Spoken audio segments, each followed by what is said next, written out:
Very interesting story.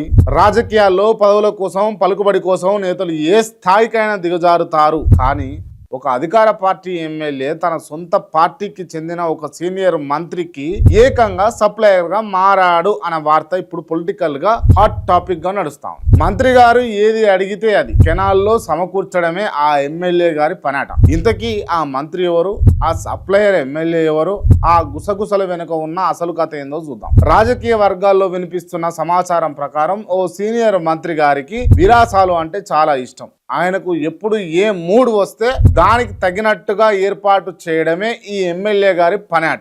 మందు కావాలా, విందు కావాలా, లేక మందు విందు ఇస్తూ చిందులు వేసే అమ్మాయి కావాలా, ఇలా మంత్రి గారి మనసులో కోరిక కలగడమే ఆలస్యం. వాటన్నిటిని గుట్టు చప్పుడు కాకుండా అరేంజ్ చేసే బాధ్యతలు ఆ ఎమ్మెల్యే తన భుజాన వేసుకొని చూస్తాడట. మద్యం బ్రాండ్ల నుండి అర్ధరాత్రి విలాసాల వరకు అంతా తానై చూసుకుంటున్నారనే ప్రచారం జోరుగా సాగుతుంది. అయితే ఆ సదరు ఎమ్మెల్యే ఊరికే ఉచితంగా ఈ సేవలన్నీ చేయడం లేదట. దీని వెనుక కోట్ల లాభాలు, రాజకీయ ప్రయోజనాలు ఉన్నాయనేది బహిరంగ రహస్యం. ఆ మంత్రి గారిని విలాసాల్లో ఇలా ముంచేసి ఆయన ద్వారా తన నియోజకవర్గంలో 100 కోట్ల విలువైన కాంట్రాక్టులు, ప్రభుత్వ భూములు కేటాయింపులు, బదిలీలు, దందాలు ఈ ఎమ్మెల్యే నడిపిస్తున్నట్లు సమాచారం. మంత్రి గారు కూడా ఈ ఎమ్మెల్యే ఇచ్చిన కిక్కులో ఉండి ఆయన అడిగిన ఫైళ్ల పైన కళ్ళు మూసుకొని సంతకాలు పెట్టేస్తున్నారట. ఆ ఇద్దరి కాంబినేషన్ లో తెర వెనక ఒక పెద్ద అక్రమ సంపాదన చేతులు మారుతుందని విపక్షాలు కూడా గుసగుసలాడుతా ఉన్నాయి. ప్రజా సమస్యలను పట్టించుకోవాల్సినటువంటి ప్రజా ప్రతినిధులు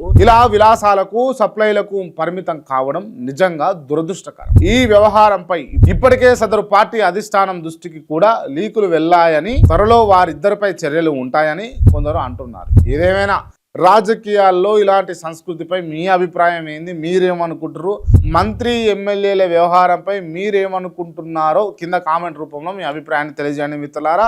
ఆ ఎమ్మెల్యే మంత్రి ఎవరై ఉండొచ్చు అని అన్నది కూడా గెస్ చేయండి. Thank you so much. జై హింద్.